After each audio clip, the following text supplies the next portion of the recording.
amaziga n'emiranga bibuutikidde ekibiina kya National Unity Platform era nga anytime from now government ekawangamudde tuula kalira ogenda kubeera nga te omanya biki ebiriwo saawa eno munzikiriza mbere nga te mbabuuzako Saudi Arabia, Qatar, Dubai, Bahrain, Oman, Kuwait, Jordan, Yemen, Iraq n'ensi z'otulodo awo ku ddungu bakadama ne basikadde amakasuubire buli kimu kitambula bulungi nnyo side eyo abalabira mu ggwanga Uganda of course anamunyogera kubeera nga te mbabuuzako sako n'ensi yonna abeera nga te olikinga video sharing itako abalala comment section yo ejja kubeera open abubanga munayo maze kubeera nga te olaba ebintu bino ojja kubeera nga wansaawo osulawo endowooza yo ku biki ebiteekeddwa okubeera nga te of course biyinza okubeera nga te bikolebwa kakati government yavuddeyo nebeera nga te etegeeza nti awo ekavulaawo ewali ekibiina kya National Unity Platform obuzimba obuli awo bupya obunyirira ekyamazima nti anytime from now bugenda kubeera nga te bugibwawo olw'ensonga nti bagenda kubeera nga bagaziya oluguudo olwo olwa Bombo Road. Government yavuddeyo netegeeza negamba nti kibaddengawo mu pipeline era nga bavuddeyo ne bategeeza nti even before ekibiina kya National Unity Platform nga tebalina kubeera nga tebateekawo ekizimbe kyabwe ekyo bo balina pulaani y'okubeera nga bagaziya oluguudo olwo era nga bategeeza nti essaawa eno yonna oluguudo olugenda kubeera nga terugaziyibwa era byonna ebiri ku kkubo awo bigenda kubeera nga te bimenyebwawo era nga obubaka buno bwayise mu General Katumba Wamala kubanga General Katumba Wamala yakulira ensonga ezo eza transport tebakomyawo balina ekiwandiiko ekyenjawulo kye basobodde okubeera nga te bafulumya era nga munzikirize amere nga te mbayitiramuko ku kiwandiiko kino mpolampola mugere okubeera nga te ensonga zino muzinnyonnyoka kakati batandise bwe bati. Transport Minister General Katumba Wamala wants NUP headquarters demolished to widen Bombo Road. According to the reports, General Katumba Wamala, who is the Minister of the Works, has revealed that in the order to ensure good road network infrastructures of Uganda, the government in the next financial year will expand Bombo Road to 5 lanes from 2 lanes. So all the buildings and the businesses along Bombo Road will be evacuated with the government compensation, including the newly built NUP headquarters and Umeme offices. The affected entities should register with the URN now with home of inventory guided. What no bwe yasobola okubeera nga ategeeza munaye yagambye nti oluguudo olwo ekyamazima lufunda nnyo era nga alugenda kubeera nga te luva mu kuyisa emmotoka ebbiri bagenda kubeera nga te abalugaziya lubeere nga te luyisiza ddala emmotoka 5. Kitegeeza ki nti ebyo byonna ebiri ku kkubo awo bigenda kubeera nga te bimenyebwawo munange enteekateeka eno esobole okubeera nga te egenda mu maaso era ne bongerezako ne bagamba nti oyo gwe kinyigiriza abeere nga te avaayo ayinawo bizinesi oba ayinawo ekizimbe yenayena abeere nga te avaayo abeere nga munnaye aregisteringa ne bannaffe aba URA kubanga abajja kubeera nga te bamukompasatingayo oba bajja muwaayoko akasente akatinitini ekizimbe kino oba ebintu bino ebinaaba bimaze okubeera nga te bimenyebwawo bwatyo gavumenti bwesobodde okubeera nga te munnaye etegeeza era nga munnaye ebintu bino si byakusaaga gavumenti anytime from now bagenda kubeera nga te bamenya era nga tebakomyawo bagambye nti ekibiina kya National Unity Platform banaaba bakijjeewo bagenda kubeera nga te bazzaako n'akazimbe akawumeme akaliraaniganye awo side awo ewa pasitani ali awo pasita Senyonga endowooza pasita Senyonga okuliraana ya hotel emanyikiddwa nga La Grande ebyo byonna abigenda kubeera nga te munaaye bimenyebwawo agono ge gava side eyo era nga beera nga te munaaye otuwa endowooza yo awo wansi ku nsonga zino agolowooza ensonga zino ddala kituufu ensonga ziri ku luguudo zokka oba abalina ebigendererwa byabwe ngenda kubeera nga te mbaterawo videos of course ate era still nga kugyeko awo katini nnyo olunaku olw'ejjo waabalusewo olutalo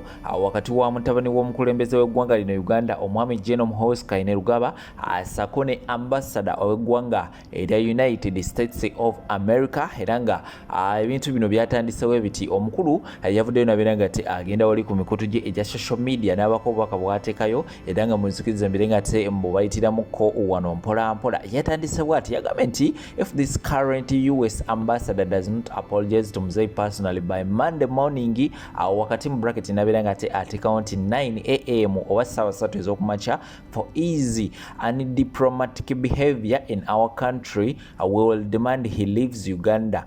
we have no problem with the US. As I have said many times, it is a country we love and admire, but lately we have a lot of evidence that they have been working against the NRM government. Bibene bidi side eyo ayavuddeyo nabeera nga ategeeza nti amuwadde ennaku 3 ambassador w'eggwanga eri America abeere nga temunaye yeetondera muzeeyi personal abeere nga amwetondera. Simanyi nsonga ki nkyayongera okubeera nga nkola research kyesosolodde okubeera nga tekigwawo, wabula ennaku ezo 3 ezinaaba zituuse nabeera nga tenaba kubeera nga teyeetonda, bagenda kubeera nga tebaggalawo ekitebe kya America mu ggwanga Uganda.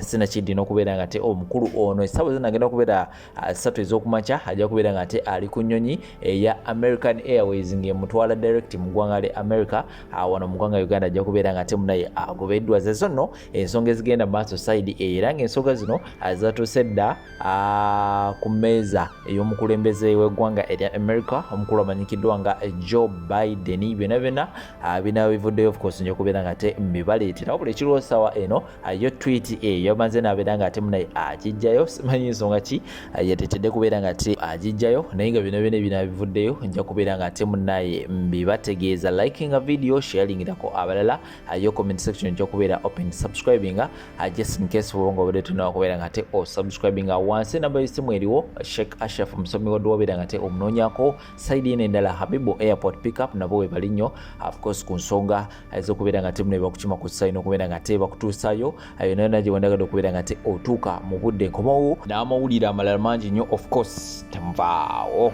Wenjogereranga Minisita wa Mwami Yoweri Kaguta Museveni ow'enguudo oba owa transport amanyiddwa nga General Katumba Wamala avuddeyo n'akonfaminga nti nno ekitebe kya National Unity Platform kyakumenyebwawo oba kyakuggyibwawo ku Bombo Road Makerere Kavule we kisangibwa oluvannyuma lw'okutegeeza eggwanga lw'okuvayo n'ategeeza eggwanga nti nno oluguudo lwa Bombo Road lugenda gaziyibwa lubeere nga lutambuza almost luviire ddala ku 2 lane kwe lubadde lutwalibwe lugaziyibwe ddala mpaka ku 5 lane lusobole okutambuza emmotoka 3 wabula njagala okutegeeza kuno kulabula abatamanyi Katumba General Katumba Wamala yoyo eyavaayo emabegako n'akubwa amasasi mu mmotoka oba n'akolebwako obulumbaganyi omwaviiramu n'omwana we okufa, era obulumbaganyi obwo bakuba omwana we amasasi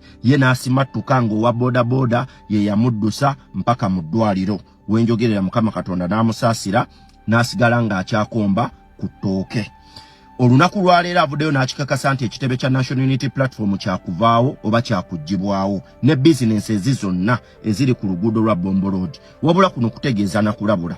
Mwami Moses Ali olunaku lwaleero muli mu kurenovatinga oluguudo roundabout y'okubbiri oba roundabouts zonna ezikola Kampala.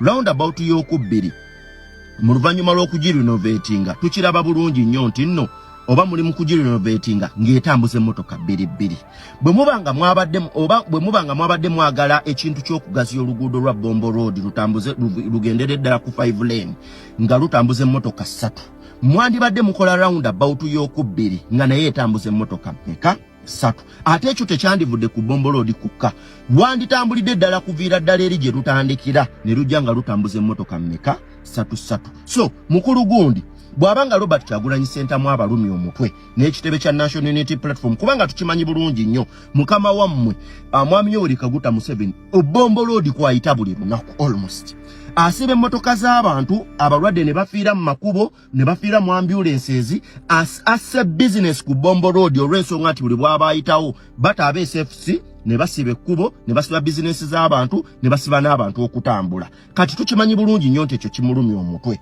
wabula twagala oddeyo ogambe Mwami Yoweri Kaguta Museveni oba ayagala oba tayagala ono Robert Kyagulanyi Ssentamu si yeereeta Bobi Wine n'okujja kwe ye yali muyimbi nga Bobi Wine yalabiraawo ngazze okununula bannayuganda nti eyaleeta Robert Kyagulanyi Ssentamu yali Mukama Katonda okuva mu ggulu naye nnyini teyeemanya era teyeezuulanga takitegeera butya bwe yajja mu kununula eggwanga lya Uganda. Kati twagala okuyita ku ddoboozi lya Uganda tukutegeeze muganda wange teweetantala bwe njagala omanye okutambula n'abalangira tekikufuula kuba mulangira ebyo by'okola ng'oyogera obalaata wandibadde weegendereza.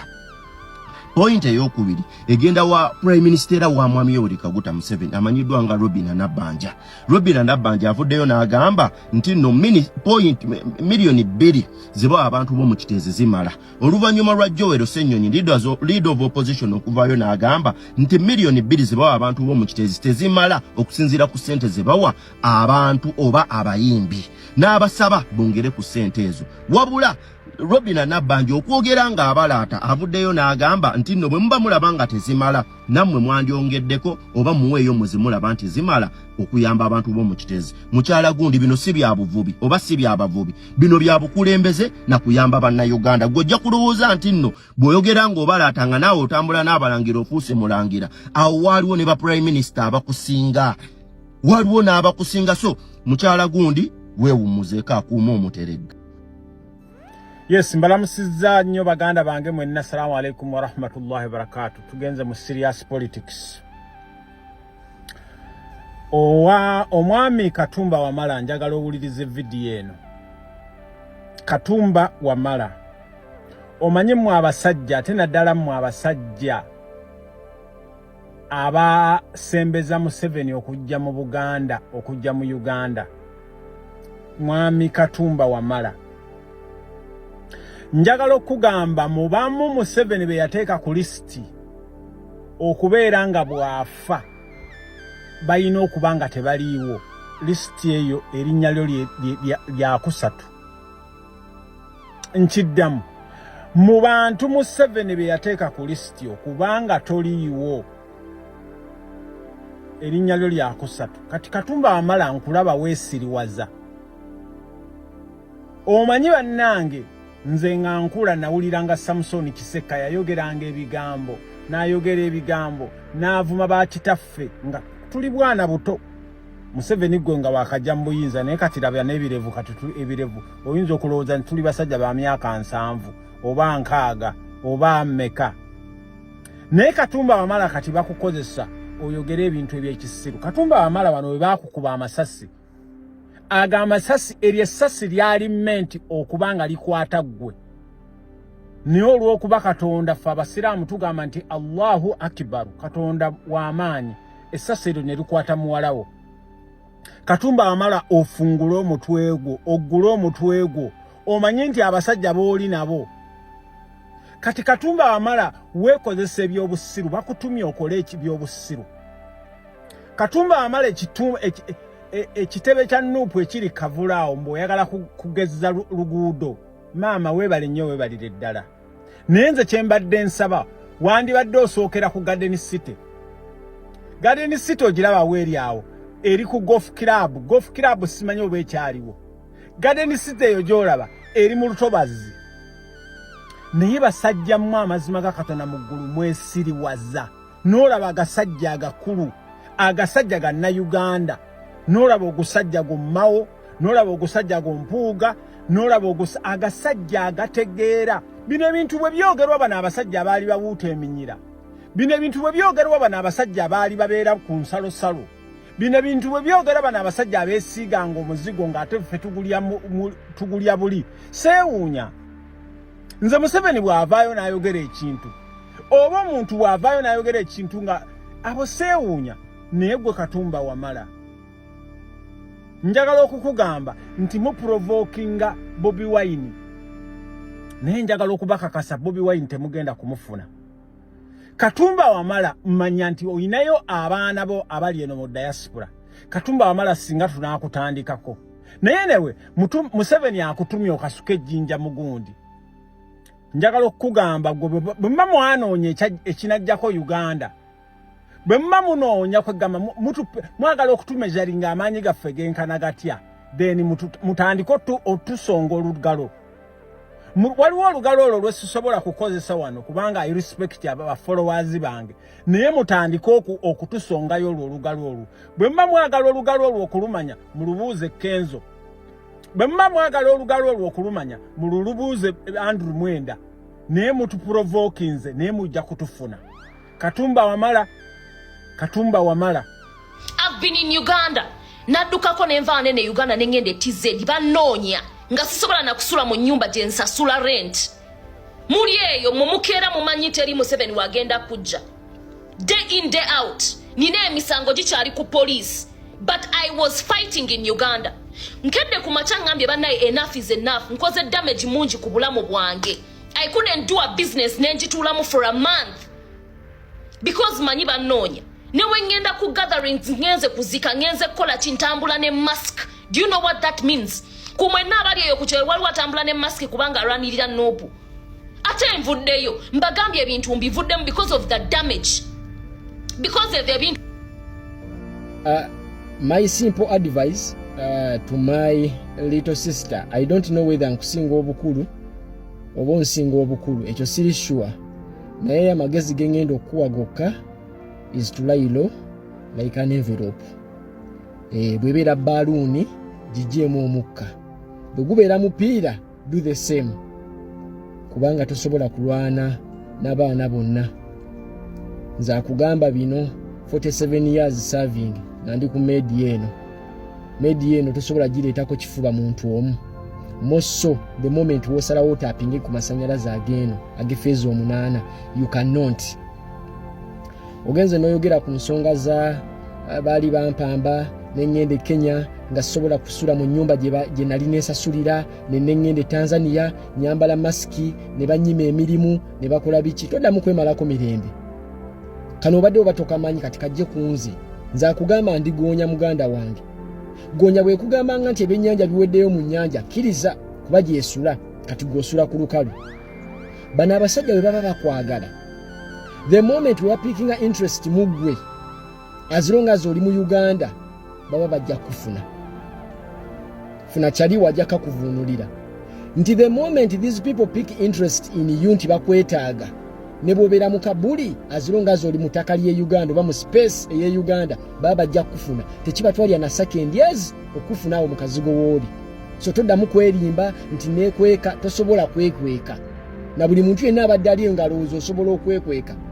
Osobola okwekweka ku bano nti gundi anoonya gundi amanja sima gundi namuliridde embizzi that one is okay ontegede but the moment these people want you they get you because buli kimu kikolera mu favor yaabwe ontegede bulungi. So toddamu kwemalako mirembe. Kyakubiri ku app eno I don't know how long you've been on this app naye bantu batono nnyo abasobola okutambula ku streets z'ekibuga Kampala abantu ne baba notisinga nti oyo gundi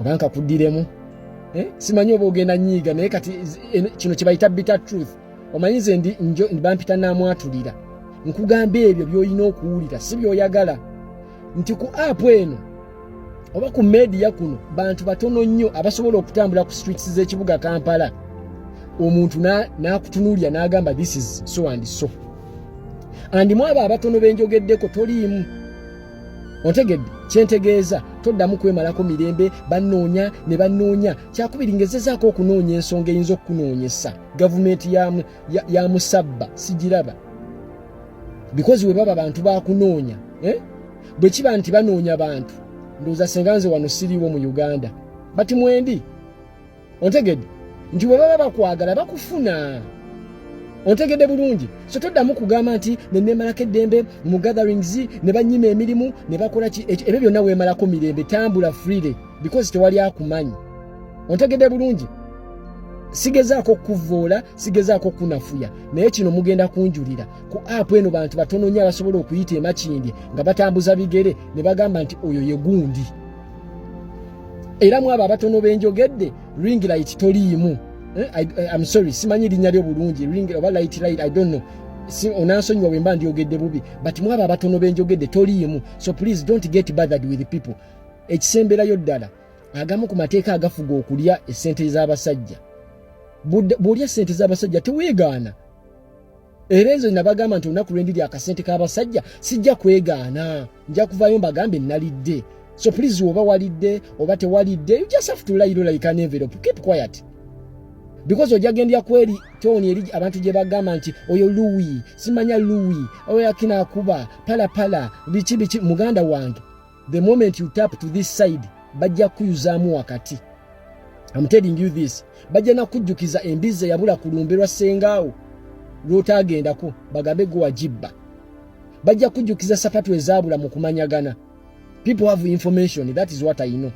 So mbadde saagala nnyo bantu bakuyuze engeri gy'ogambye nti obadde sayidi eno kati wabavuddemu. So please engeri gy'otajja n'okola kiwandiiko ng'ojoyininga sayidi y'abanyigirizibwa.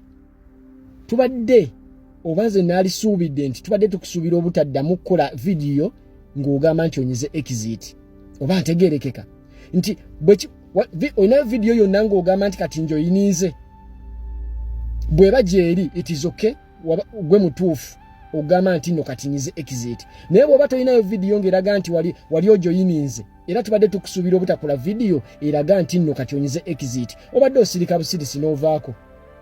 Ontegedde eno struggle erina abajaasi be bayita ba Navy SEALs, Sea, Air and Land Specialist. Ku ttaka, ku mazzi ne mu bbanga wonna tuyinayo.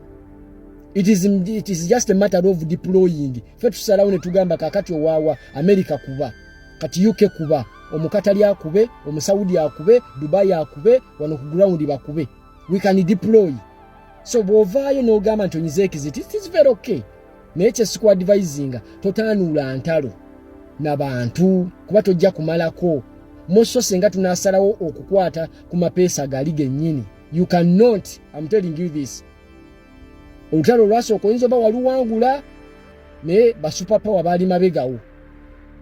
Ontegedde? Nti Saudi Arabia eyinza olumba Russia naye ng'emabega waliyo America.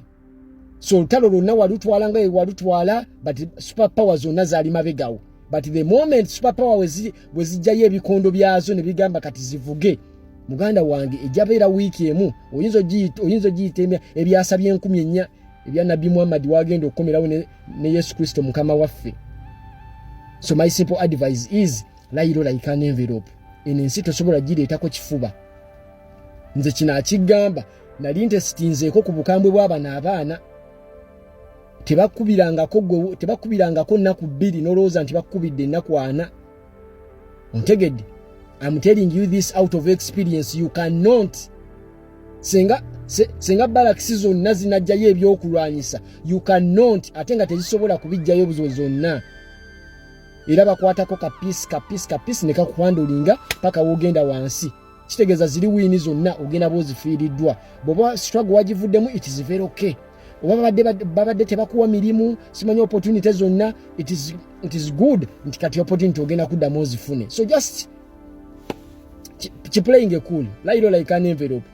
Nze kyekyo kyensembayo kugamba. Just be humble. Humbleness kikulu nnyo ddala ku media eno.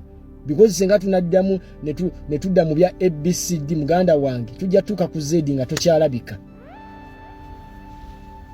Abalungi abatuuliriza era abatulaba olunaku olwaleero tukyaddeko ewa Sheikh Ashraf Dembe. Sebo nsanyusa okubalaba. Amannya agange nze Sheikh Ashraf Dembe akola ku bizibu by'enjawulo. Omuntu singa aba alina ebirwadde nsomereddwa tunywa amazzi ga lukuya nga bw'obadde ogalaba, tugenda abantu ku kyoto ne twokya emizimu emibi egibabaamu n'okulomba edduwa. Abantu singa abeera ng'ali wano atuuse sobola okumulombera edduwa, ne waba atatuuse nga mpadde amannya ge naye ng'ali wala. Neetaaze enamba yange yeno eri 0707363711. Namwe bannyinaffe abali ebweru oyagala okuba nti oyagala okulombera ku dduwa ng'olina ebizibu, viza zibuze, amaka gakolongotana, sente zikola zimpita mu ngalo, ojja kumpeereza ekifaananyi kyo n'amannya go, ebyo byokka bijja kummala. Nja kulombera edduwa, ojja kutereera. Olunaku olusembayo mu mwezi mba n'edduwa eyawamu ffenna.